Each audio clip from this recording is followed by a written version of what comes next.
ભગવાન રામચંદ્રએ સીતા માતાને કહ્યું, દેવી, હવે આપણે મનુષ્ય લીલા કરવાની છે. આપ અગ્નિમાં નિવાસ કરો. એટલે કહેવામાં આવે છે કે રાવણ જે સીતા માતાને લઈ ગયો તે તો સીતાજી માતાની છાયા હતી, એટલે કે પડસાયો હતો. રાવણ મારી સાથે પંચવટી પાસેના વનમાં આવ્યો છે. મારીચે કનક મૃગનું રૂપ ધારણ કર્યું. સીતાજીએ તે કપટ મૃગને જોયું. તેણે રામજીને કહ્યું, આ અતિ સુંદર છે, તેને મારી તેનું ચામડું લઈને આવો. રામજી મૃગને મારવા જાય છે. રામજીએ મારીચને બાણ માર્યું છે. તે હે લક્ષ્મણ, હે લક્ષ્મણ કરતો જમીન ઉપર પડ્યો. આ બાજુ સીતાજીએ હે લક્ષ્મણની બૂમ સાંભળી. સીતાના કહેવાથી લક્ષ્મણ રામજીને મદદે જાય છે.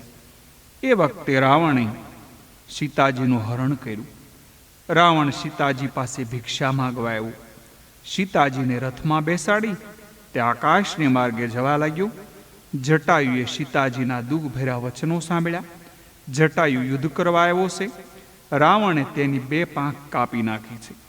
યુદ્ધ વખતે જટાયુએ પૂછ્યું, તારું મરણ ક્યાં છે તે મને બતાવ. રાવણ કહે છે, મારા પગના અંગૂઠામાં મારું મરણ છે. રાવણ જૂઠું બોલ્યો છે. જટાયુ જ્યાં રાવણના અંગૂઠાને કાપવા માટે જાય ત્યાં રાવણે જટાયુની પાંખ કાપી નાખી છે. લક્ષ્મણ રામજી પાસે આવ્યા એટલે રામજીએ કહ્યું, સીતાજીનું રક્ષણ કરવા મેં તને આજ્ઞા કરેલી, તું ભાઈ અહીંયા કેમ આવ્યો? લક્ષ્મણ કહે છે, મોટા ભાઈ, હું તો આવતો ન હતો, પણ મારા ભાભીના કહેવાથી આવવું પડ્યું છે. રામ લક્ષ્મણ આશ્રમમાં આવ્યા. જોઈએ તો આશ્રમમાં સીતા માતા નથી. રઘુનાથજીએ નાટક શરૂ કર્યું. એકનાથજીએ સીતા વિયોગનું બહુ સુંદર વર્ણન કર્યું છે. હે સીતે, હે સીતે કહેતા કહેતા ભગવાન રામ વિલાપ કરે છે. લક્ષ્મણ વારંવાર સમજાવે છે, પ્રભુ ધીરજ રાખો, આંખો ઉઘાડો. રામ કહે છે, ધરતી મારી સાસુ માં છે, તેના તરફ જોઉં તો તે મને કહે છે, સ્ત્રીનું રક્ષણ કરવાની શક્તિ ન હતી તો પરિણો શું કામ? આકાશ તરફ દ્રષ્ટિ કરીને ઉપર જોઉં તો સૂર્યનારાયણ ભગવાન મને ઠપકો આપે છે. મારા કુળમાં આવો જન્મો કે જે પત્નીનું રક્ષણ ન કરી શક્યો. આગળ ચાલતા જટાયુને પડેલા જોયા. જટાયુએ કહ્યું, રાવણે મારી આ દશા કરી છે. સીતાજીનું હરણ થયું છે. તે દક્ષિણ દિશા તરફ ગયો છે. રામચંદ્રજીએ કહ્યું, તમે કહો છો તો તમારા શરીરને સારું પણ બનાવી દઉં. તમે શરીરને ધારણ કરીને રાખો. જટાયુએ ના પાડી. કહ્યું છે, મરતી વખતે જેનું નામ મુખમાંથી નીકળે તો અધમ પણ મુક્તિ પામે. તો આપ મારા નેત્રોના વિષય બની સામે ઊભા છો. તો હે નાથ, હે પ્રભુ, હું કઈ કમીનાની મૂર્તિ માટે આ દેહને રાખું? જા કર નામ મરત મુખ આવા, અધમવું મુક્ત હોવ શ્રુતિ ગાવા. સોમમ લોચન ગાછર આગે, રાખું દેહ નાથ કેહી ખાગે. જટાયુ ગીધ દેહનો ત્યાગ કરે છે અને હરિના ધામમાં જાય છે. યોગીઓ પણ જે ગતિને પામે તે ઉત્તમ ગતિ રામજી જટાયુ મહારાજને આપે છે. માટે શિવજી પાર્વતીજીને કહે છે, સુનહુ ઉમા તે લોગ અભાગી, હરિતજી હોઈ વિષય અનુરાગી. પાર્વતી સાંભળો, તે લોકો ખરેખર અભાગ્યા છે કે જેઓ હરિને છોડી વિષયો સાથે પ્રેમ કરે છે. ત્યાંથી પ્રભુ શબરીના આશ્રમમાં પધાર્યા છે. આ શબરી પહેલાના જન્મમાં રાજાની રાણી હતી. તેને પૂર્વ જન્મમાં ધનથી સેવા કરી શકેલી, પણ તનથી સેવા કરેલી નહીં. એક વખત પ્રયાગરાજમાં ગઈ. ત્યાં અનેક મહાત્માઓના દર્શન કર્યા. ત્રિવેણીમાં આત્મહત્યા એવી ઈચ્છાથી કરી કે હવેના જન્મમાં મને સારા સંત અને સત્સંગ થાય. પછીના જન્મમાં ભીલ કન્યા થઈ. શબરી એ શુદ્ધ પ્રેમ લક્ષણા ભક્તિ છે. શબરીનું લગ્ન નક્કી થયું. પિતા મિજબાની માટે બકરા બોકડા લાવ્યા છે. શબરીએ વિચાર્યું, મારા લગ્નમાં આટલી બધી હિંસા થાય તો મારે લગ્ન જ નથી કરવા. મધ્યરાત્રિએ શબરીએ ઘરનો ત્યાગ કર્યો. પંપા સરોવરના કિનારે માતંગ ઋષિના આશ્રમ પાસે તે રહેવા લાગી. અને માતંગ ઋષિએ એક હાથીને મારે અને આખું વર્ષ તે હાથીનું માંસ ખાઈને ભક્તિ કરે. બીજા ઋષિઓ માતંગ ઋષિની બહુ નિંદા કરવા લાગ્યા. માતંગ ઋષિ કહે, હું વર્ષમાં એક જ જીવને મારું છું, તમે અસંખ્ય જીવોને રોજ મારો છો. શબરીજી ત્યાં આવ્યા છે. દિવસે ઝાડ ઉપર બેસી રહે, રાત્રે મહાત્માઓની સુપી રીતે સેવા કરે. સત્કર્મની જાહેરાત કરવાથી પુણ્યનો વિનાશ થાય છે. સેવા બતાવવા માટે ન કરો, સેવા ભગવાનને રાજી કરવા માટે કરો. ઋષિઓ જે રસ્તે સ્નાન કરવા જતા તે રસ્તામાં સંજવારીની સેવા અંધારામાં ઉઠીને કરતા. કોઈને પણ ખબર પડતી નથી. માતંગ ઋષિએ શબરીને પૂછ્યું, તું કઈ જાતની? શબરીએ કહ્યું છે કે હું કિરાતની કન્યા છું. કિરાત એટલે કે ભીલ પ્રજા. માતંગ ઋષિએ વિચાર્યું, આ જાતિહીન છે પણ કર્મહીન નથી. માતંગ ઋષિએ કહ્યું, બેટા તું મારા આશ્રમમાં રહેજે. માતંગ ઋષિએ શબરીને આશ્રમમાં રાખી. શબરી શુદ્ધ હતી, છતાં લોકો નિંદા કરવા લાગ્યા. ભીલ કન્યાને આશ્રમમાં રાખી છે. માતંગ ઋષિએ શબરીને રામ મંત્રની દીક્ષા આપી. માતંગ ઋષિ એક સમયે બ્રહ્મલોકમાં જવા તૈયાર થયા. શબરીએ પૂછ્યું, પિતા તમે ન જાઓ, તમે જશો તો મારું કોણ? ઋષિએ કહ્યું, મેં તને રામ મંત્રની દીક્ષા આપી છે. બેટા તારા ઘરે એક દિવસ જરૂર ભગવાન શ્રી રામ આવશે. ક્યારે આવશે તે મને ખબર નથી. હજુ તો તેમનું પ્રાગટ્ય અયોધ્યામાં થયું છે. જપ તપ તીર્થ દાન વગેરે બધું કરો, પણ સંતનું અનુગ્રહ વિના ભક્તિ ફળતી નથી. વૈષ્ણવ આશામાં જીવે છે. એક દિવસ મારા પ્રભુ મને અપનાવશે. ખૂબ ઉત્સાહથી સેવા અને સ્મરણ કરો. મન ન લાગે તો સતત સત્કર્મ કરો. શબરીને આશા હતી કે મારા રામ મારા ઘરે આવશે. રોજ વનમાંથી સારા સારા બોર લઈને આવે છે. સંધ્યાકાળે રામજી ન આવે ત્યારે બોર આરોગી હું પાપી છું એટલે મારા ઘરે પ્રભુ આવતા નથી. પ્રભુના આવવાની પ્રતીક્ષા કરતા કરતા શબરી હવે તો વૃદ્ધ થઈ ગઈ, છતાં ઉત્સાહથી પ્રતીક્ષા કરે છે. મારા ગુરુજીએ કહ્યું છે એટલે જરૂર રામ આવશે. રામજી માટે રાખેલા ફળ ઋષિ કુમારોને આપી દેતા. ઘટ ઘટ મેં રામ રહાએ, 12 વર્ષ સુધી તપશ્ચર્યા કરો તો જરૂર સિદ્ધિ મળે. આખો દહાડો શબરી રામ મંત્રનો જપ કરે. સંયમ હતો, જીવન સેવામય હતું, નિષ્ઠાવાળી દિવ્ય ભક્તિ હતી. આવાના ઘરે રામ ન પધારે તો કોના ઘરે પ્રભુ પધારે? રામ લક્ષ્મણ પંપા સરોવર પાસે આવે છે. ઋષિ મુનિઓ સ્વાગત કરે છે. પધારો પધારો, અમારે ત્યાં આવો. રામજી કહે છે, મારે તો શબરીના ઘરે જવાનું છે. સતત જે મને સર્વમાં શોધે તેને હું શોધવા માટે જાઉં છું. જે મને શોધે તેને શોધતો હું ત્યાં જાઉં છું. શબરીના આશ્રમમાં રામ લક્ષ્મણ પધાર્યા છે. શબરી રામનો મંત્ર જપતા બેઠી છે. રામજીને જોઈ શબરી માતાએ સુંદર આસન બેસવા માટે આપ્યું છે. કહે છે, જાતિહીન છું પણ હું આપને શરણે આવીશું. રામજી કહે છે, હું બીજા સંબંધને માનતો નથી, મારે તો સબસે ઊંચી પ્રેમ સગાઈ. શબરીએ બોર સાખ્યા છે. 2 પડિયામાં શબરી બોર લાવ્યા. શબરી સાખી ચાખીને બોર આપે છે. કદાચ બોર ખાટા ન અપાય. અતિ પ્રેમમાં શબરીને ભાન નથી, તેથી અજીઠા ફળ રામજીને ખવડાવવા લાગી. રામજીએ શબરીના બોરના બહુ વખાણ કર્યા. પ્રેમમાં જ મીઠાશ છે, તેમને કલંકિત ન કરો. ઈશ્વરને પ્રેમ કરો તો કેવળ ઈશ્વરને માટે જ પ્રેમ કરો. રામજી શબરીના બોર આરોગી ગયા છે. મહાપુરુષોએ આનું વર્ણન કર્યું છે. આ બોરના ઠળિયાની દ્રોણાસલ પર્વત ઉપર સંજીવની જે વનસ્પતિ થઈ, જેણે લક્ષ્મણજીને જીવનદાન આપ્યું છે.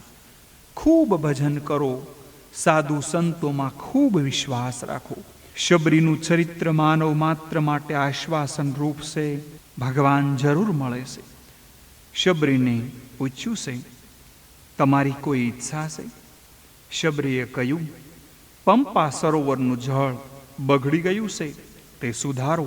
એક વખત એક ઋષિએ શબરીને લાત મારી હતી. ત્યારથી પંપા સરોવરનું જળ બગડેલું, તે સુધારવાનું રામજીને વિનંતી કરતા રામજી કહે છે, તે જળને સુધારવા મારી શક્તિ નથી. રામજીએ લોકોને કહ્યું, તમે શબરીનું ચરણ તીર્થ તેમાં પધરાવો. શબરીએ જળમાં સ્નાન કર્યું છે.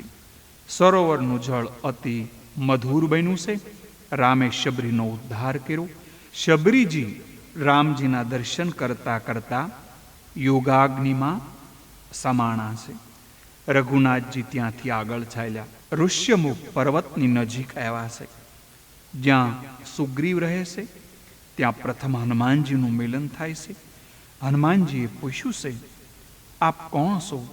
રામ સુગ્રીવની મૈત્રી હનુમાનજી દ્વારા થાય છે.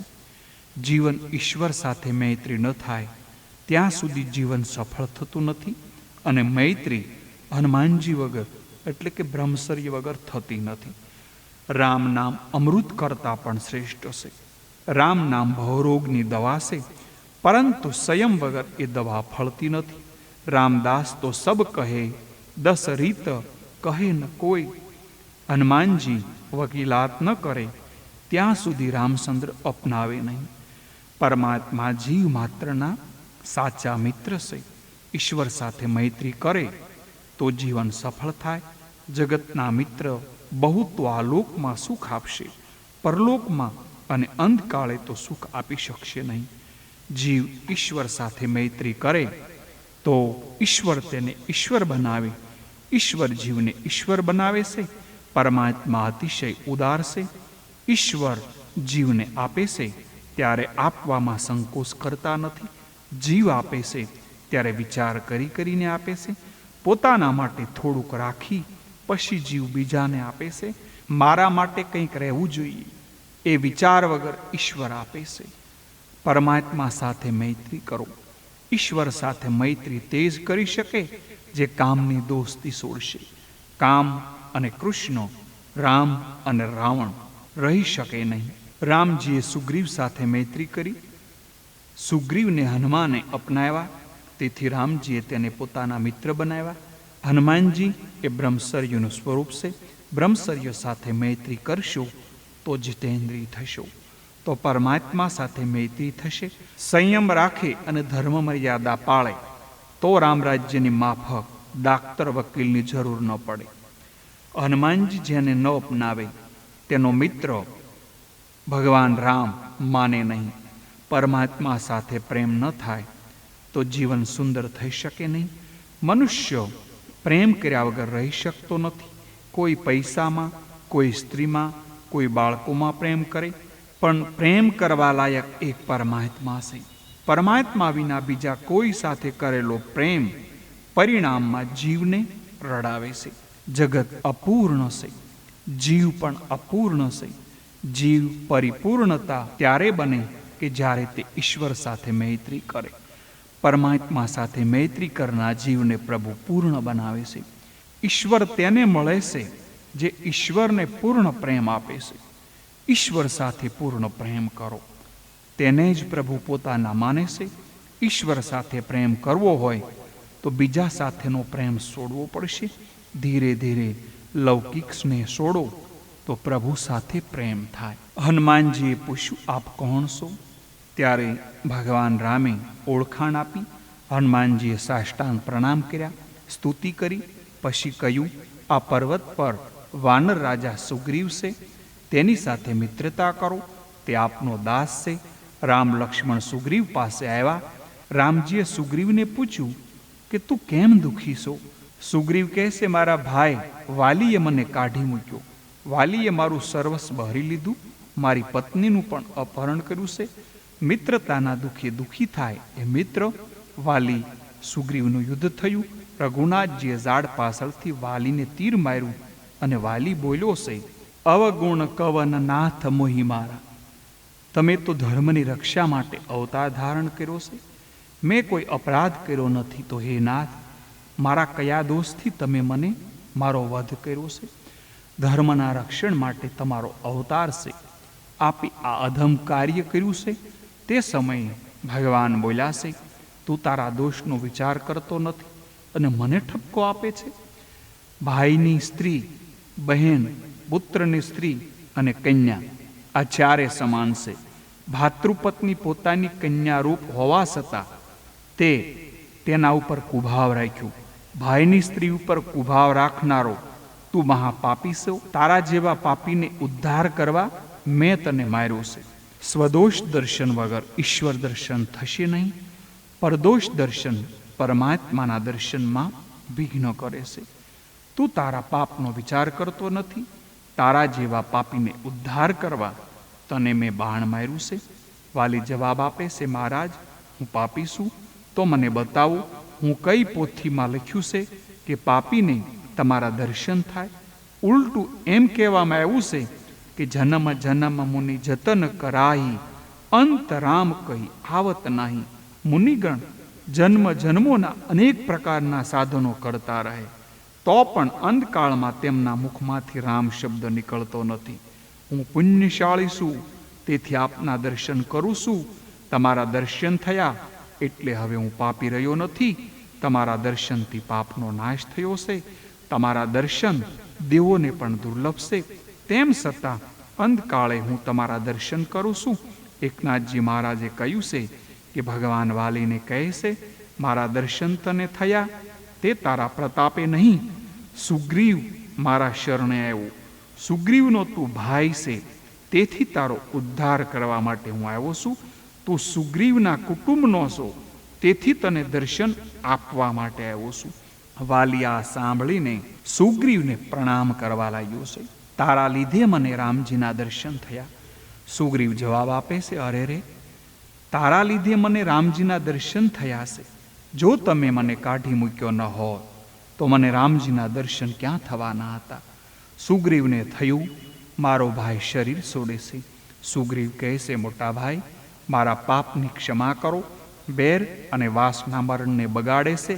વેર અને વાસના રાખીને મરે છે, તેને સદગતિ મળતી નથી. તમારું કર્તવ્ય પૂરું કરો. નિશ્ચય કરો, મારે કોઈ સાથે વેર રાખવું નથી. પછી રામ રામ બોલતા વાલીએ પ્રાણનો ત્યાગ કર્યો છે. સુગ્રીવને કિષ્કિંધાનું રાજ્ય આપ્યું. રામની અનાસક્તિ કેવી છે! રાવણને માર્યા પછી લંકાનું રાજ્ય મળ્યું, તેમ છતાં એક પૈસો પણ લીધો નથી.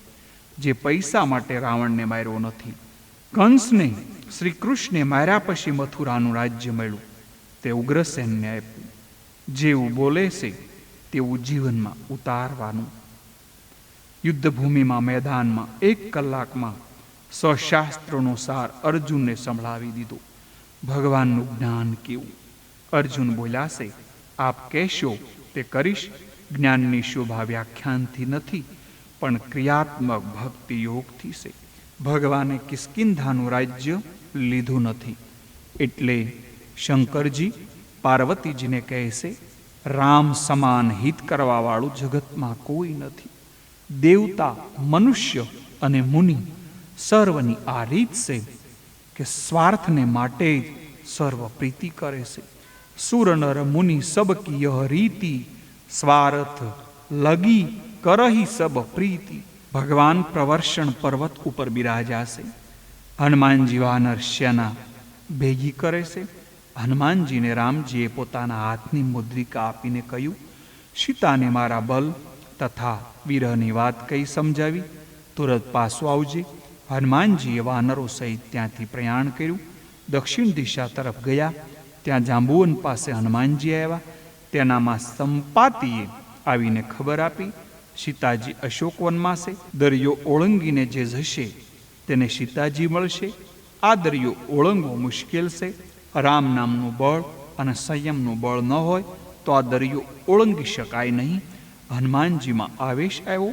તમે મને કહો તો લંકાને સમુદ્રમાં ડૂબાડી દઉં. જાંબુવન કહે છે, ધીરજથી કામ કરો. લંકાને ડૂબાડી દેશો તો સીતા માતા ડૂબી જશે. હનુમાનજીએ ત્યાંથી ઉડાણ કર્યું. રસ્તામાં સુરસા આવી, તેનો નાશ કર્યો. હનુમાનજીએ લંકામાં આવ્યા છે. તે સાયંકાળના સમયે લંકાને ચારે તરફથી નિહાળે છે. લંકાનો અવલૌકિક વૈભવ છે. મધ્યરાત્રિએ હનુમાનજી લંકામાં પ્રવેશ કરે છે. એ વખતે લંકિની અટકાવે છે. હનુમાન લંકિનીને મારે છે. લંકિનીને કહ્યું, જોશીએ મને કહેલું કે તને કોઈ મારે ત્યારે માનજે કે રાવણ મરશે. લંકિન હનુમાનજીને કહે છે, તમે લંકામાં જજો, પણ રામને હૃદયમાં રાખીને જજો. હૃદય રાખી કૌશલપુર રાજા. કારણ કે રાક્ષસીઓનો વિહાર કરતા કદાચ તમારી આંખમાં વિકાર આવે. માનવ સમાજમાં રહી માનવ થવું સહેલું નથી. એકાંતમાં બેસી બ્રહ્મનું ચિંતન કરવું સહેલું છે. જન સમાજની મધ્યમાં વિલાસી લોકો વચ્ચે રહી નિર્વિકાર રહેવું અતિ મુશ્કેલ છે. ભલે શરીરથી નહીં પણ આંખથી પાપ થઈ જાય છે. હનુમાનજીને કોણ બોધ આપી શકે? તે સકળ વિદ્યાના આચાર્ય છે. લંકિનોનો ઉપદેશ સારો છે. હનુમાનજીને લાગ્યું, મેં આંખથી આ દ્રશ્ય જોયું. નાના, મેં આંખથી ભલે જોયું પણ મનથી ચિંતન કર્યું નથી. હનુમાનજી બાળ બ્રહ્મચારી છે. ત્યાંથી ઇન્દ્રજીતના મહેલમાં આવ્યા. સુલોચનાને જોઈને થયું કે સુલોચના અતિ સુંદર છે. કદાચ આ સીતાજી છે એમ હનુમાનજીએ માન્યું. પણ નાના, આ સીતાજી નથી, ખાતરી થઈ. એકનાથજી મહારાજે સુંદરકાંડ સુંદર લખ્યો છે. હનુમાનજી એ સાક્ષાત શિવનું સ્વરૂપ છે. શિવજીએ અવતાર લીધું. પાર્વતીજી અવતાર લેતા હઠ કરી. શિવજીએ કહ્યું, ના, મારે બ્રહ્મચારી રહેવું છે. પાર્વતી કહે, તમારા વિના હું જીવીશ નહીં. એટલે શિવજી થયા હનુમાન અને પાર્વતી થયા તેનું પૂંછડું. આ વિયોગ માયા દરેકના ઘરમાં જાય છે. હનુમાનજીનું પૂંછ વધે છે. રાવણની ખૂબ ફજેતી કરે છે. આખી રાત સૂક્ષ્મ રીતે ભ્રમણ કર્યું પણ સીતાજી ક્યાંય દેખાણા નહીં.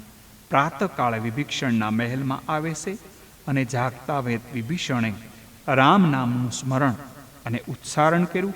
રાત્રે સૂતા પહેલા અને સવારે ઉઠતી વખતે પ્રભુના નામનું સ્મરણ કરજો. શુભ વિચાર કરજો. હનુમાનજીને થયું, આ રાક્ષસોની દુનિયામાં આ કોણ વૈષ્ણવ છે? હનુમાનજીએ બ્રાહ્મણનું રૂપ ધારણ કર્યું અને વિભીષણના મહેલમાં પ્રવેશ કર્યો. વિભીષણે પૂછ્યું, આ કોણ છે?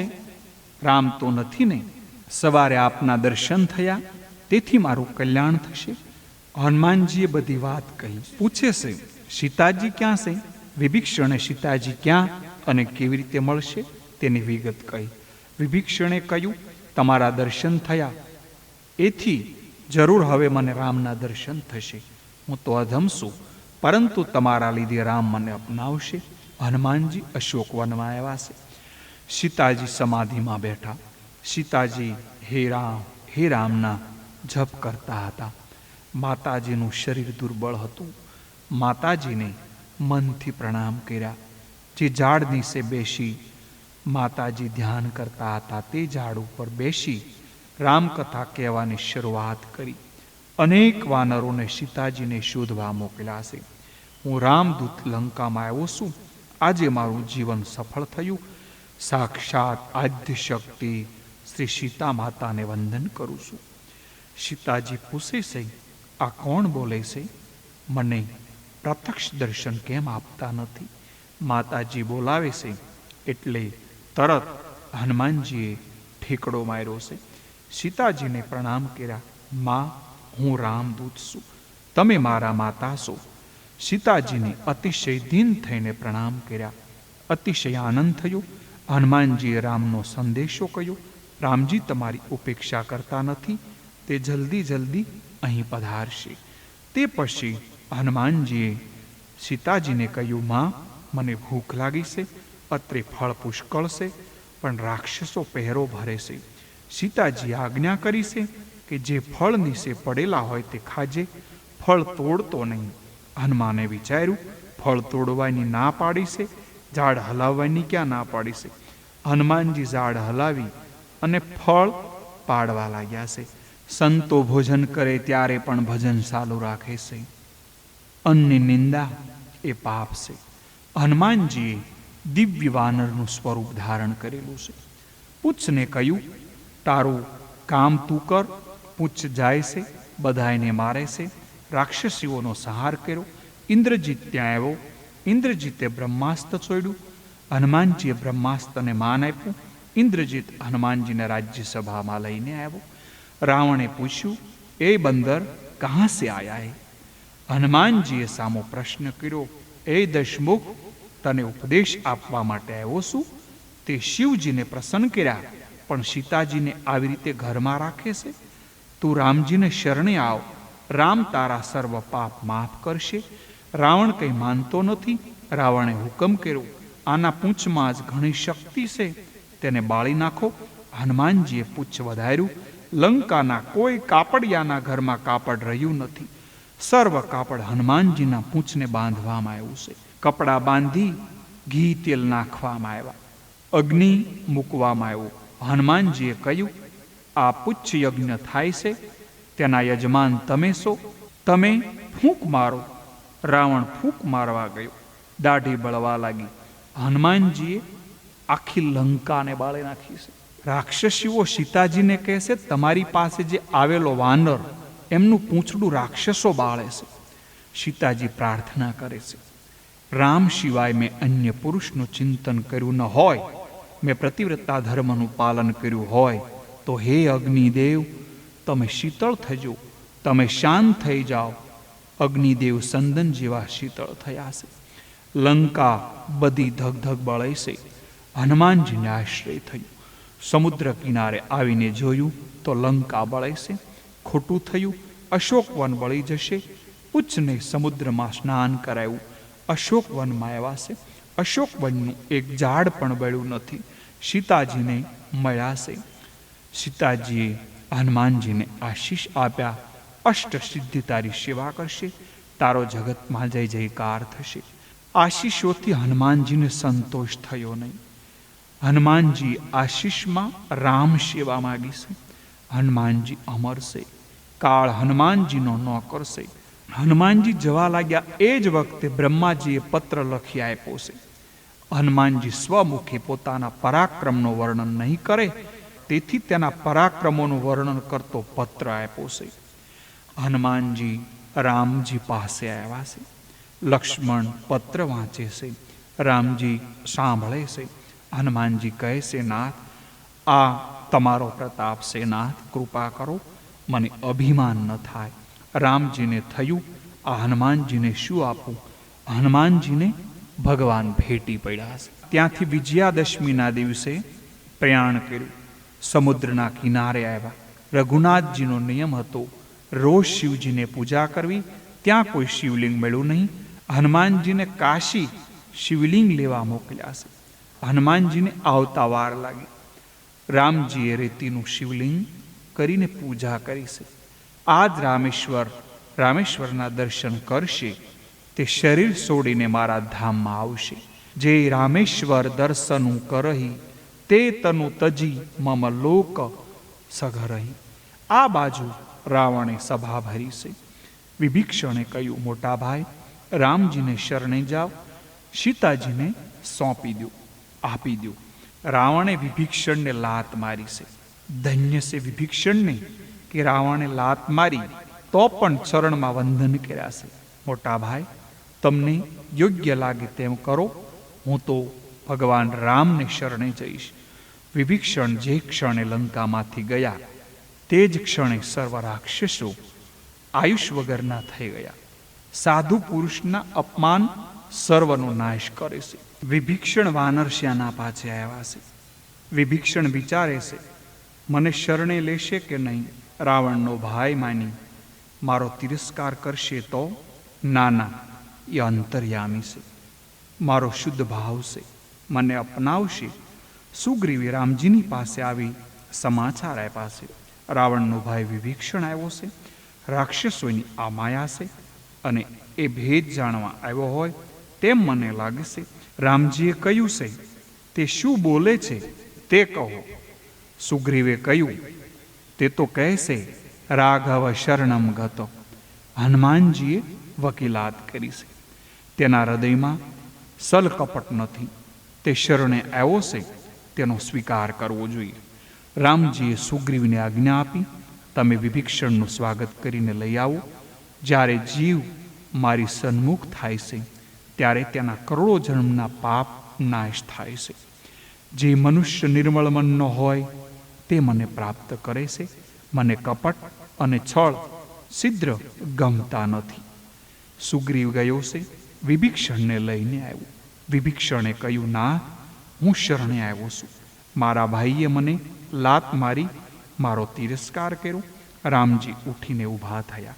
વિભીષણને કહ્યું, તું મને મારા ભાઈ લક્ષ્મણ સમાન પ્રિય લાગે છે.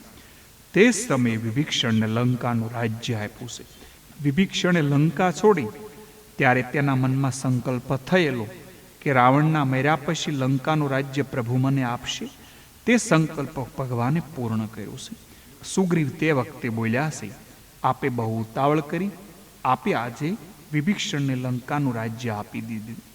કદાચ રાવણ શરણે આવશે અને સીતા માતાને સમર્પણ કરશે તો પછી રાવણને શું આપશો?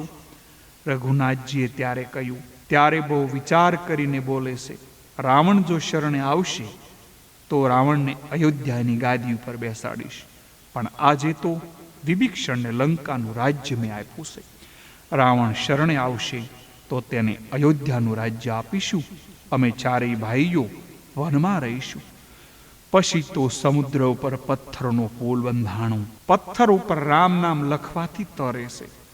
રામ નામથી જળ પથ્થર તરે તો મનુષ્ય ન તરે? મનુષ્ય આ ભવસાગરમાં ન તરી જાય? વિશ્વાસ રાખી શ્રદ્ધાથી રામ નામનો જપ કરો. આ કલિકાળમાં બીજો ઉપાય નથી.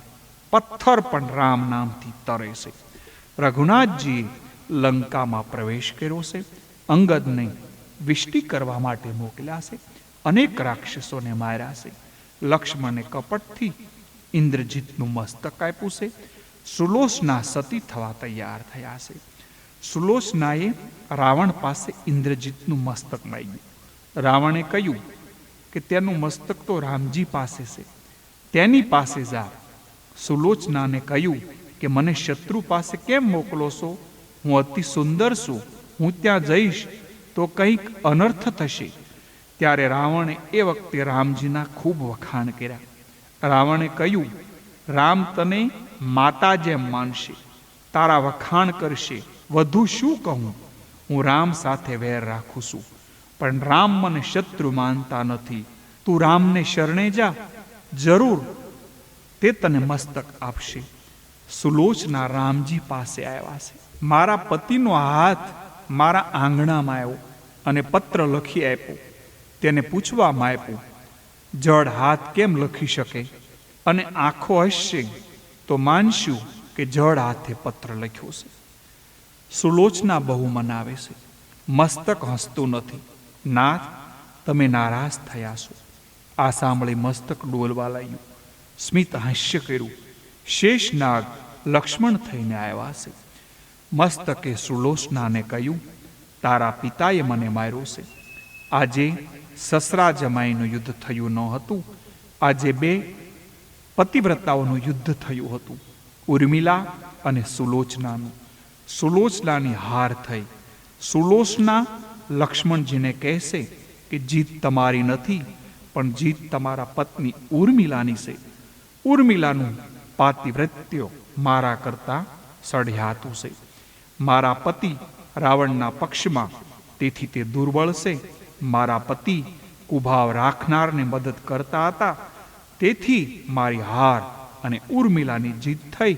મારા પતિદેવ પરસ્ત્રીનું હરણ કરનાર રાવણને મદદ કરતા હતા, તેથી તેની હાર થઈ છે. સુલોચના સતી થઈ છે. રામજીએ પણ સુલોચનાના ખૂબ વખાણ કર્યા છે. રામ રાવણનું ભયંકર યુદ્ધ થયું. રાવણની દૂટીમાંનું અમૃત અજ્ઞાસ્ત દ્વારા સૂકવી નાખ્યું છે ભગવાને. રાવણનો વિનાશ કર્યો. સીતાજીને હનુમાનજીએ વિજયની ખબર આપી છે. પ્રભુએ લંકાનું રાજ્ય વિભીષણને આપ્યું. પ્રભુએ કાંઈ લીધું નથી. વાનરોનું ખૂબ સન્માન કર્યું છે. પુષ્પક વિમાનમાં રામ સીતાએ ત્યાંથી પ્રયાણ કર્યા છે. સીતાજીને બતાવે છે, આ જગ્યાએ મેં રામેશ્વર ભગવાનની સ્થાપના કરી હતી. પ્રયાગરાજ પાસે વિમાન આવ્યું છે. હનુમાનજીને આગળ જવાની આજ્ઞા કરી છે. હનુમાનજી ભરત પાસે આવ્યા છે. ભરત રામ પાદુકાની પૂજા કરી સીતારામનો જપ કરે છે. હનુમાનજી બોલ્યા છે, ભરત, રામજી પધારે છે. વિમાન અયોધ્યા પાસે આવે છે. વિમાનને જોતા ભરતને અતિશય આનંદ થયો છે. વિમાનમાંથી ભગવાન ઉતર્યા. ભરતજીને ઉઠાવીને આલિંગન આપ્યું છે. રામ અને ભરત જ્યારે મળ્યા ત્યારે લોકોને ખબર પડતી નથી આમાં રામ કોણ અને ભરત કોણ. બંનેનો વર્ણ શ્યામ છે, વલ્કલ સરખા છે, શરીર કૃશ થયા છે. વશિષ્ઠ ઋષિ મુહૂર્ત આપે છે. વૈશાખ માસ શુક્લ પક્ષ અને સપ્તમીને દિવસે રામનો રાજ્યાભિષેક થયો છે. સીતાજી સાથે કનક સિંહાસન ઉપર ભગવાન રામ બિરાજ્યા છે. રામ રાજ્યમાં કોઈ પણ દરિદ્ર નહીં, રોગી નહીં, લોભી નહીં, ક્યાંય ઝઘડા નહીં. રાજ્યમાં પ્રજા સર્વ રીતે સુખી થઈ છે. રામ રાજ્યમાં પ્રજા એકાદશીનું વ્રત કરતી હતી. એકાદશીને દિવસે અન્ન ન જોવાય. એકાદશીને દિવસે અન્નની રસોઈ ક્યારે કરશો નહીં. કથામાંથી કંઈક નિયમ લેજો. મારે રોજ નિયમથી જપ કરવો છે. મારે એકાદશી કરવી છે. ઠાકોરજીની પૂજા કર્યા વગર કંઈ લેશો નહીં. આવો નિયમ લેશો તો કથાનું તમને ફળ મળશે. હનુમાનજી રામજીની સેવા કરે છે. હનુમાનજી એવી રીતે સેવા કરે છે કે કોઈને સેવા કરવાની રહે જ નહીં. સીતાજીના મનમાં થાય છે કે હનુમાનજી મને કંઈ સેવા કરવા દેતા નથી. સેવ્ય એક હોય અને સેવક અનેક હોય તો કંઈક વિષમતા આવી જાય છે. દાસો હમ પછી સોહમ થાય છે. જ્ઞાની લોકો પણ પહેલા દાસ્ય ભાવ રાખે છે, પછી સોહમની ભાવના રાખે છે. સીતાજીએ રામજીને કહ્યું, અમે સેવા કરીશું. હનુમાનજીને સેવા કરવાની ના પાડો. રામજી કહે છે, હનુમાનજી માટે કંઈક સેવા રાખો. આ વાનરે ખૂબ સેવા કરી છે, હું તેનો ઋણી છું. પ્રભુને દુઃખ થયું, મારા હનુમાનજીને આ લોકો ઓળખતા નથી. ભરત, શત્રુઘ્ન, સીતા હનુમાનજીને સેવા કરવા દેતા નથી. હનુમાનજીનું જીવન રામ સેવા માટે હતું. સેવા અને સ્મરણ માટે જે જીવે તે જ પરમ વૈષ્ણવ. વેશથી વૈષ્ણવ થવું એ કઠણ નથી. વૈષ્ણવ કહેવડાવવું કઠણ નથી, પણ વૈષ્ણવ હૃદયથી થવું ખૂબ જ કઠણ છે. હનુમાનજી સીતા માતાને કહે છે, માતાજી તમે નારાજ થયા છો, મને કેમ સેવા કરવા દેતા નથી? સીતા માતાએ કહ્યું, ગઈકાલે બધી સેવાની વહેંચણી થઈ ગઈ છે, તારા માટે કંઈ સેવા રહી નથી. હનુમાનજીએ કહ્યું, એક સેવા બાકી છે. બગાસું આવે ત્યારે સપટી કોણ વગાડશે? બગાસું આવે ત્યારે સપટી વગાડવાની શાસ્ત્રની મર્યાદા છે, નહીતર આયુષ ઓછું થાય છે. સીતાજી કહે છે, તે સેવા તું કરજે. આજ સુધી દાસ્ય ભાવે શરણ જ જોતા હતા, હવે માતાજીના હુકમથી શરણના નહીં મુખારવિંદના દર્શન કરે છે. સીતાજીને રામજી સાથે વાત કરવી હોય તો પણ વચ્ચે હનુમાનજી આખો દિવસ વિનોદ કર્યો. રાત્રિ થઈ છે. રામજી પાસે પહેલેથી હનુમાનજી આવ્યા છે. સીતાજી કહે છે, તમે અહીંથી જાઓ. હનુમાનજીએ જવાબ આપ્યો છે, માતાજી તમે મને આ સેવા આપી છે, પ્રભુને ક્યારે બગાસું આવે તે કેમ કહી શકાય, એટલે મારે સતત પાસે રહેવું પડે છે. સીતાજી રામજીને કહે છે, આ તમારા સેવકને આજ્ઞા કરો કે તે બહાર જાય. રામજી જવાબ આપે છે, હું હનુમાનજીને કાંઈ કહી શકતો નથી. હનુમાનજીએ મને ઋણી બનાવ્યો છે, તેના એક એક ઉપકારના બદલામાં મારા પ્રાણ આપું તો પણ ઓછા છે. પ્રભુએ આવું કહ્યું. તેમ છતાં સીતાજીએ હનુમાનજીને આજ્ઞા કરી, તમે બહાર જાઓ. હનુમાનજી બહાર આવ્યા છે. વિચારે છે, મને એક સેવા આપેલી તે પણ લઈ લીધી. હવે આખી રાત હું બહાર સપટી વગાડીશ. કદાચ પ્રભુને બગાસું આવશે તો સેવા થઈ જશે.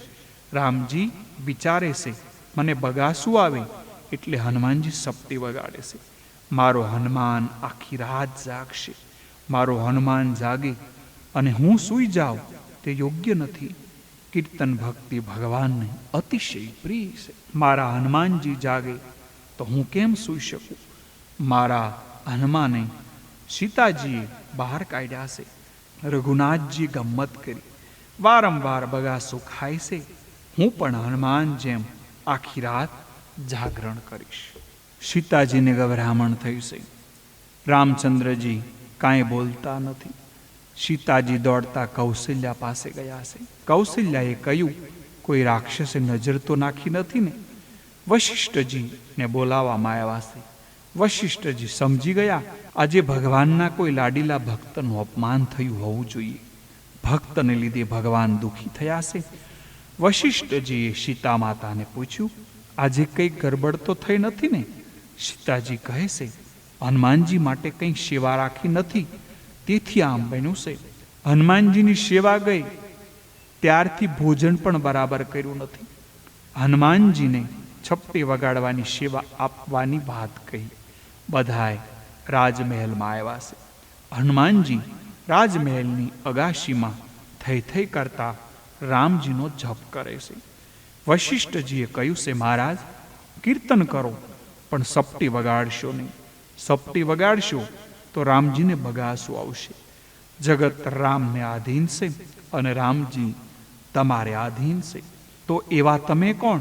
હનુમાનજી કહે છે, દેહ બુદ્ધિથી હું રામનો દાસ છું.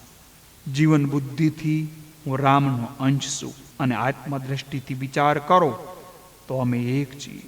મારામાં અને રામમાં ભેદ નથી. ભક્ત અને ભગવાન એક જ છે. બ્રહ્મને જાણનારો બ્રહ્મથી અલગ રહી શકતો નથી. બ્રહ્મ વિદ બ્રહ્મભેવ ભવતી.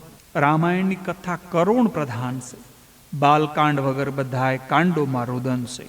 રામાયણ બનાવી વાલ્મીક ઋષિ વિચારવા લાગ્યા. આમાં સઘળે કરુણ રસ છે. તેથી તેઓને આનંદ રામાયણની રચના કરી. તેમાં શોકપૂર્ણ પ્રસંગોનું વર્ણન ન કર્યું. મહાપુરુષોએ તો ત્યાં સુધી કહ્યું છે, હે સીતે, હે દેવી માં, તું જગતમાં આવી શા માટે? આ જગત તને લાયક ન હતું. રામજીનું ચરિત્ર દિવ્ય છે. રામચંદ્રની જેવી મર્યાદા પાળે, માતા પિતાની સેવા કરે, એક પત્ની વ્રત પાળે, ભાઈઓ પર પ્રેમ રાખે વગેરે રામજીના ગુણો જીવનમાં ઉતારે તો રામ આપોઆપ મળે છે. રામ મળે એટલે આરામ મળે. રામ વગર આરામ મળવાનો નથી. રામાયણનું એક એક પાત્ર આદર્શ છે. રામ જેવો પુત્ર થયો નથી. વશિષ્ઠ જેવો ગુરુ થયો નથી. દશરથ જેવો પિતા થયો નથી. કૌશલ્યા જેવી માતા થઈ નથી. રામ જેવા પતિ થયા નથી. સીતા જેવી પત્ની થઈ નથી. ભરત જેવો ભાઈ થયો નથી. અને રાવણ જેવો શત્રુ પણ થયો નથી. ઉચ્ચ પ્રકારનો માતૃ પ્રેમ, પિતૃ પ્રેમ, પુત્ર પ્રેમ, ભાતૃ પ્રેમ, પતિ પ્રેમ, પત્ની પ્રેમ કેવો હોય એ વગેરે રામાયણમાં બતાવવામાં આવ્યું છે. રામાયણ શ્રી રામજીનું નામ સ્વરૂપ છે. રામાયણનો એક એક કાંડ એ રામજીનું અંગ છે. બાલકાંડ એ ચરણ છે. અયોધ્યાકાંડ એ સાથળ છે. અરણ્યકાંડ એ ઉદર છે. અને કિષ્કિંધા કાંડ એ હૃદય છે. સુંદરકાંડ એ કંઠ છે. લંકાકાંડ એ મુખ છે. અને ઉત્તરકાંડ એ શ્રી રામજીનું મસ્તક છે. રામાયણમાં શ્રી રામજીનું નામ સ્વરૂપ છે અને એ રીતે જીવ માત્રનો તે ઉદ્ધાર કરે છે. રામજી આ પૃથ્વી ઉપર પ્રત્યક્ષ બિરાજતા હતા ત્યારે અનેક જીવોનો ઉદ્ધાર કરે છે. પણ જ્યારે તેઓ પ્રત્યક્ષ બિરાજતા ન હોય ત્યારે રામાયણ અનેક જીવોનો ઉદ્ધાર કરે છે. રામજીએ તો અમુક જીવોનો ઉદ્ધાર કરેલો. રામાયણે તો અનેક જીવોને પ્રભુને માર્ગે વાળ્યા છે. અનેક જીવોને કલ્યાણ કર્યા છે અને કરતા રહેશે. તેથી રામ કરતા રામાયણ શ્રેષ્ઠ છે એમ કહીએ તો પણ વાંધો નથી. રામચરિત માર્ગદર્શક છે. રામાયણમાંથી પ્રત્યેક મનુષ્યને બોધ મળે છે. પોતાનું મન કેવું હોવું જોઈએ તે જાણવું હોય તો રામાયણને વાંચો. રામાયણનું મનન કરો તો તમારું મન રામાયણમાં દેખાશે. મનોમાલિકનું દર્પણ રામાયણ છે. જેનો ઘણોય સમય નિંદ્રા અને આળસમાં જાય તો પોતાને કુંભકર્ણ માને. પરસ્ત્રીનું કામ ભાવથી સમરણ ચિંતન કરે તે રાવણ. રાવણ એટલે કામ. કામ રડાવે છે. કામ જ દુઃખ આપનાર છે. રડાવે છે તે રાવણ. પરમાનંદમાં રમાડે તે રામ. રામાયણના 7 કાંડ છે. રામાયણના 7 કાંડની કથા ઉપર સંક્ષેપમાં કહી છે. હવે તેનું આધ્યાત્મિક રહસ્ય જોઈએ. રામાયણના 7 કાંડ એ મનુષ્યની ઉત્પત્તિના 7 પગથિયા છે. તે આપણે સંક્ષેપમાં જોઈએ, કારણ કે રામાયણ ખૂબ વિશાળ છે. પણ હવે ભાગવતજીના 10મ સ્કંદમાં આપણે જવાનું છે, એટલા માટે સંક્ષેપમાં આપણે થોડીક માહિતી મેળવી લઈએ. એકનાથજી મહારાજે કહ્યું છે કે એક પછી એક કાંડના નામ મૂકવામાં રહસ્ય છે. પહેલો કાંડ બાલ્યકાંડ. બાળક જેવા નિર્દોષ થાવ તો રામને ગમો. બાળક પ્રભુને પ્રિય લાગે છે, કારણ બાળક નિરઅભિમાની હોય છે. બાળકમાં સળકપટ હોતું નથી. વિદ્યા વધે, પ્રતિષ્ઠા વધે, તો પણ તમારું હૃદય બાળક જેવું રાખજો. બાલકાંડ એ નિર્દોષ કાંડ છે. રામ કોને મળે? જે બાળક થાય તેને, એટલે કે જે બહુ નિર્દોષ બને તેને બાળક જેવા નિર્દોષ અને નિર્વિકાર થવાનો પ્રયત્ન કરો. દોષ મનુષ્યની આંખમાંથી મનમાં આવે છે. તેથી દ્રષ્ટિ ઉપર અંકુશ રાખશો તો જીવન નિર્દોષ બનશે. દ્રષ્ટિ પ્રમાણે સૃષ્ટિ બને છે. સૃષ્ટિ કોઈને સુખરૂપ અને કોઈને દુઃખરૂપ લાગે છે. સૃષ્ટિમાં સુખ નથી અને દુઃખ નથી. સુખ દુઃખ દ્રષ્ટિમાં છે. તેથી ભગવાન શંકરાચાર્ય સંસારને અનિર્વચનીય માને છે. તેનું વર્ણન થઈ શકતું નથી. બાળક જેવી નિર્દોષ નિર્વિકાર દ્રષ્ટિ રાખો તો રામના સ્વરૂપને ઓળખી શકશો. જીવનમાં સરળતા આવે છે સંયમથી, બ્રહ્મચર્યથી. જીવ માન અને અપમાનને ભૂલી જાય તો જીવનમાં સરળતા આવે. બાળક જેવા નિર્માન અને નિર્મોહ થાય એટલે તે પછી તમારું શરીર અયોધ્યા બનશે. જ્યાં યુદ્ધ નથી, વેર નથી, તેવી કાયા એ અયોધ્યા. એટલે બાલકાંડ પછી અયોધ્યાકાંડ આવશે. અયોધ્યાકાંડ મનુષ્યને નિર્વેર બનાવે છે. મનુષ્ય નિર્વેર ક્યારે બને? જ્યારે તે સરયુને કિનારે, એટલે કે ભક્તિના કિનારે 24 કલાક હોય ત્યારે. ભક્તિ એટલે પ્રેમ. તેથી અયોધ્યાકાંડને પ્રેમનું દાન કરે છે. રામનો ભરત પ્રત્યેનો પ્રેમ, રામનો સાવકી માતા તરફનો પ્રેમ આ કાંડમાં જોવા મળે છે. રામની નિર્વેરતા જોવા મળે છે. આનંદ રામાયણમાં પ્રત્યેક કાંડની જુદી જુદી ફલશ્રુતિ આપી છે. અયોધ્યાકાંડનો જે પાઠ કરે તેનું ઘર અયોધ્યા બને. તેના ઘરમાં ઝઘડો થશે નહીં, યુદ્ધ થશે નહીં. અયોધ્યાકાંડની ગૃહસ્થાશ્રમીઓને ખૂબ જરૂર છે. કલહનું મૂળ છે પૈસા અને પ્રતિષ્ઠા. અયોધ્યાકાંડનું ફળ છે નિર્વેરતા. શાસ્ત્રો કહે છે પેલા ઘરમાં એક મનુષ્યમાં ભગવત ભાવ રાખવું. ભાઈમાં જેને ભગવાન ન દેખાય તેને મંદિરમાં ક્યારેય કોઈ દિવસ ભગવાન મળવાનો નથી, દેખાવાનો નથી. જગતને પરમાત્માએ ઉત્પન્ન કર્યા પછી જગતની પ્રત્યેક વસ્તુમાં ભગવાનને પ્રવેશ કર્યો છે. કૈકેયીએ રઘુનાથજીને કહ્યું છે મેં ભરતજીને રાજ્ય આપ્યું છે. ત્યારે રામે વનવાસ વખતે કહ્યું, માં, મારો ભરત રાજા થયો હોય તો હું કાયમને માટે વનમાં રહીશ. મારે એક જ ભાવના છે, મારો ભાઈ સુખી થાય. જેને ભાઈમાં ભગવાન ન દેખાય તેને મંદિરમાં ભગવાન દેખાતા નથી. મૂર્તિમાં રહેલા ભગવાન આપણું ભલું કરવા જલ્દી આવતા નથી. પણ બોલતા દેવમાં જે ભાવ ન સિદ્ધ કરી શકે તે મૂર્તિમાં ભાવ સ્થિર કરી શકતો નથી. પ્રભુએ સૃષ્ટિ ઉત્પન્ન કર્યા પછી એક પદાર્થમાં પ્રભુએ પ્રવેશ કર્યો.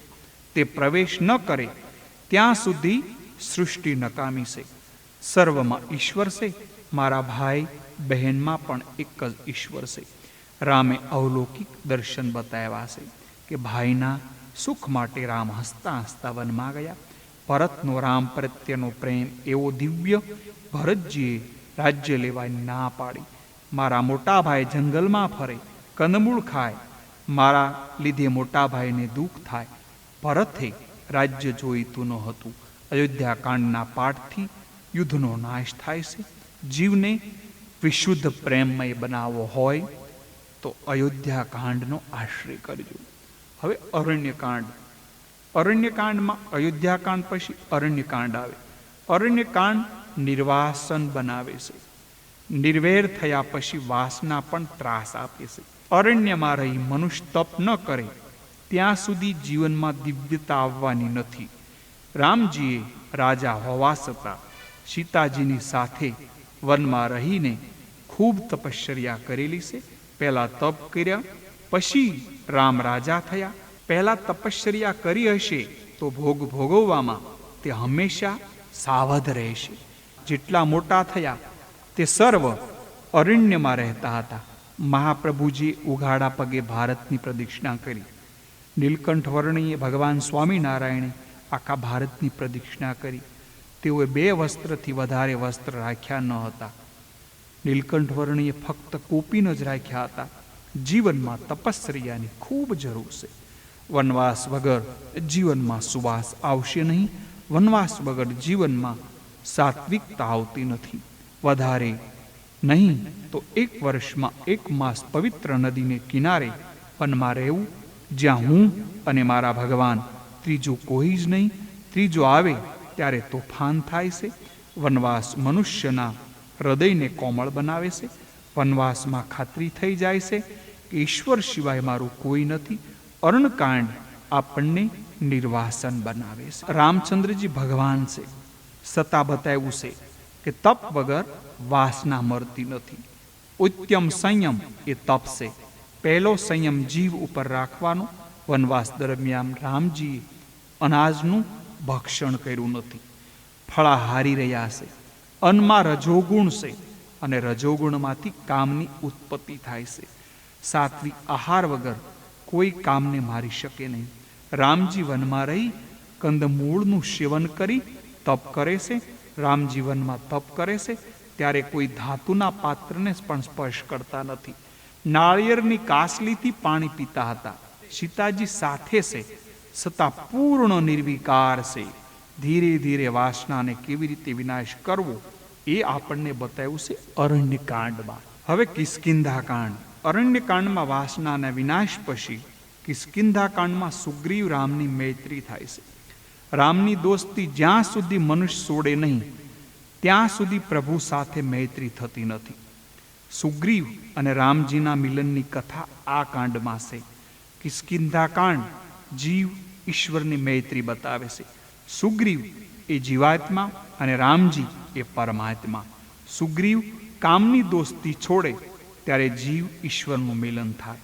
અરણ્યકાંડમાં કામનો ત્યાગ કર્યો એટલે જીવ ઈશ્વરનું મિલન થયું.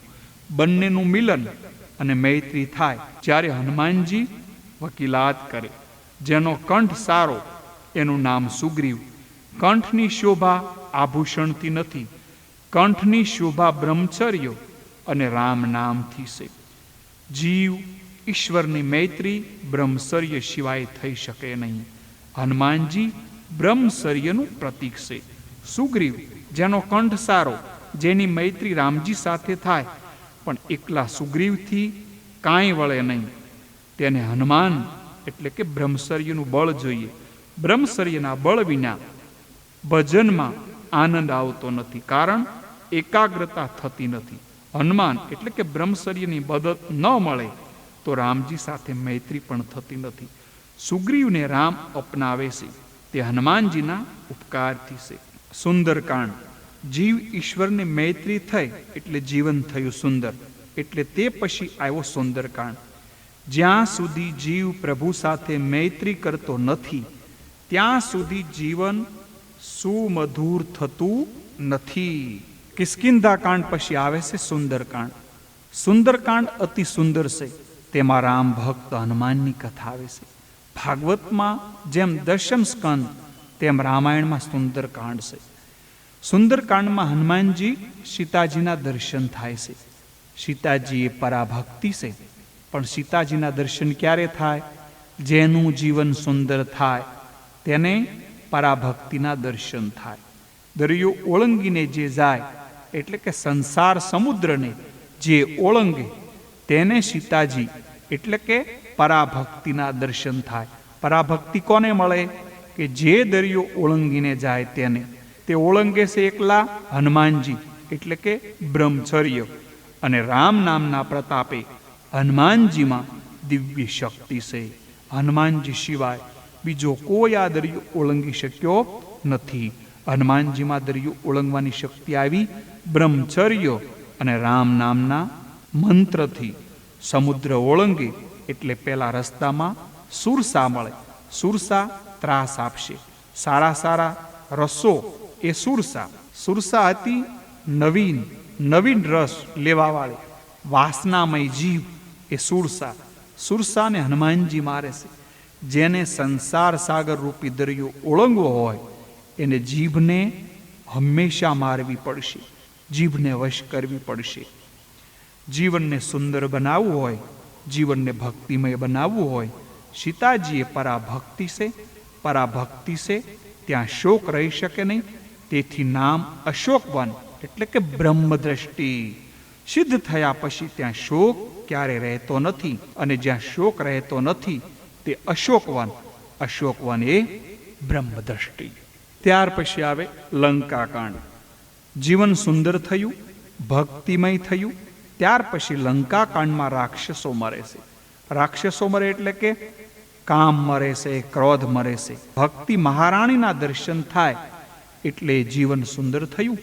એટલે લંકાકાંડમાં રાવણ મારાણો એટલે કે રાવણ મારાણો એટલે કામ મારાણો. જીવન સુંદર ક્યારે બને? કે જીવન ભક્તિમય થાય ત્યારે. કામને જે મારે તે કાળને મારી શકે. જેને કામ મારે તેને કાળ પણ મારે છે. લંકા શબ્દને ઉલટાવો એટલે થશે કાલ. કાળ સર્વને મારે, પણ હનુમાનજી કાળને મારે છે. લંકાને બાળે છે એટલે કે કાળને મારે છે. હનુમાનજીને કાળ મારી શકે નહીં, કારણ કે તેઓ બ્રહ્મચર્ય પાળે છે અને પરાભક્તિના દર્શન કરે છે. હવે આવે છે ઉત્તરકાંડ. તુલસીદાસજીએ સર્વસ્વ ઉત્તરકાંડમાં ભર્યું છે. ઉત્તરકાંડમાં મુક્તિ મળશે. કાગભૂષણડી અને ગરુડનો સંવાદ વારંવાર વાંચવો. રાક્ષસો ન મરે, કામ ન મરે ત્યાં સુધી ઉત્તરકાંડમાં પ્રવેશ મળતો નથી. ઉત્તરકાંડમાં ભક્તિની કથા છે. ભક્તિ કોણ? ભગવાનની જે એક પણ ક્ષણ વિભક્ત ન થાય એ જ ભક્ત. પૂર્વાર્ધમાં રાવણને મારે તેનો ઉત્તરકાંડ સુંદર બને. જીવનમાં યૌવન કાળમાં જે કામને મારે તેની વૃદ્ધાવસ્થા સુંદર બને. અને વૃદ્ધાવસ્થામાં જે રાજ કરે છે, જીવનમાં પૂર્વકાંડમાં એટલે કે યૌવનમાં જો તમે કામને મારવાનો પ્રયત્ન કરશો તો તમારો ઉત્તરાકાંડ સુધરશે, એટલે કે તમારું જીવન સુધરશે. આ 7 કાંડોનું નામ આપ્યું છે સોપાન. શું કામ આપ્યું? કે આ બધી કથાના એક રહસ્ય છે, એટલે પગથિયા એટલે કે સોપાન. આ 7 કાંડની કથા કઈ, તેનું રહસ્ય કયું? રામ કથા તો અમૃત જેવી છે, સાગર જેવી છે, પણ આ કથા કરીશ તો પછી કનૈયાની ક્યારે કથા આવે? શિવજીની જેમ હૃદયમાં એક રામનું નામ રાખશો તો પણ ઘણું છે. માટે હંમેશા રામનું રટણ કરો. હનુમાનજી કહે છે કે સંસારમાં વિપત્તિ તે જ છે કે જ્યારે તમારા નામનું સ્મરણ ભજન ન થાય. રાવણ આદિક રાક્ષસોનો સંહાર કરી રામ અયોધ્યા પરત આવે છે અને તે પછી રામનો રાજ્યાભિષેક થાય છે. રાજ્યાભિષેક થયા પછી અયોધ્યાવાસીઓને રામજી બોધ આપે છે. અયોધ્યાવાસીઓને એટલે કે માનવ સમાજને હંમેશા માટેનો બોધ આપે છે. આ માનવ શરીર મળ્યું છે તે વિષય ભોગ માટે નહીં. વિષયનું સુખ એક ઘડી પૂરતું સ્વર્ગ જેવું છે અને અંતે તો દુઃખ અને દુઃખમય છે. માનવ શરીર પામ્યા છતાં જે મનુષ્ય વિષયો પાછળ જ લાગી રહે છે તે મનુષ્ય તો અમૃત આપી તેના બદલામાં વિષ લઈ રહ્યો છે. માટે આવું ન કરતા તમે ભાવે ભજી લો ભગવાન. જીવન થોડું રહ્યું એટલા માટે જીવનને આપણે બધાને સુધારવાનું છે.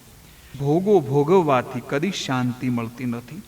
એ ઉપર યયાતિ રાજાનું ચરિત્ર સારો પ્રકાશ આપણને પાડે છે. યયાતિના લગ્ન શુક્રાચાર્યની પુત્રી દેવયાની સાથે થયેલા.